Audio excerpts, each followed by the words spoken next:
16 বছর পর আবার আলোচনায় 3 ইডিয়টস। আমির খান নিশ্চিত করেছেন আসছে জনপ্রিয় এই ছবির সিকুয়েল, যেখানে দেখা যাবে র্যাঞ্চো, ফারহান আর রাজুর জীবনের নতুন অধ্যায়। কিন্তু কিভাবে বদলেছে তাদের জীবন?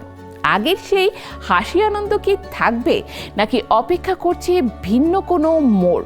উত্তর লুকিয়ে আছে নতুন গল্পেই। ভক্তদের কৌতূহল এখন তুঙ্গে, সবাই অপেক্ষা বড় পর্দায় পরবর্তী অধ্যায়ের।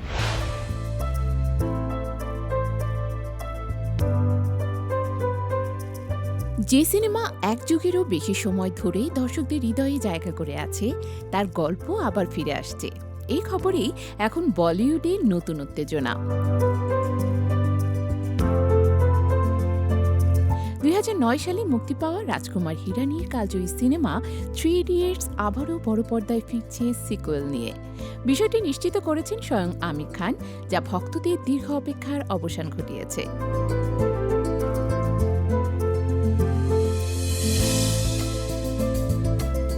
আমির খান এক সাক্ষাৎকারে জানান, নতুন ছবির গল্প মূল কাহিনীর প্রায় 10 বছর পরের সময়কে কেন্দ্র করে এগোবে।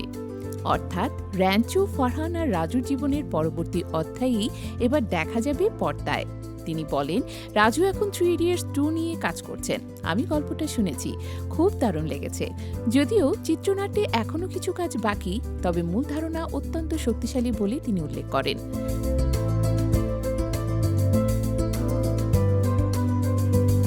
প্রথম ছবির মতোই এবারও হাস্যরস, আবেগ এবং জীবনবোধের মিশেল থাকবে বলে জানিয়েছেন আমির। পাশাপাশি দর্শকের প্রিয় চরিত্র র্যাঞ্চোতে আবারও ফিরতে পেরে তিনি নিজেও বেশ উচ্ছ্বসিত।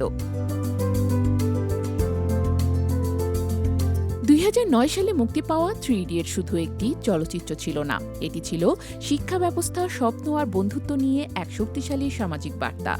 চেতন ভগতের উপন্যাস 5 পয়েন্ট সামওয়ান থেকে অনুপ্রাণিত এই গল্প ভারতীয় শিক্ষা ব্যবস্থার চাপ, পরিবারের প্রত্যাশা এবং নিজের স্বপ্ন অনুসরণের দ্বন্দ্বকে খুব সুন্দরভাবে তুলে ধরেছিল।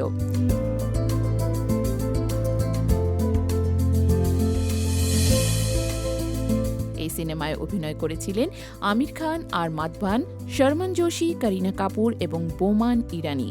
চলচ্চিত্রটি মুক্তির পরেই বিপুল জনপ্রিয়তা অর্জন করে এবং ভারতীয় সিনেমার ইতিহাসে এক নতুন মাইলফলক তৈরি করে।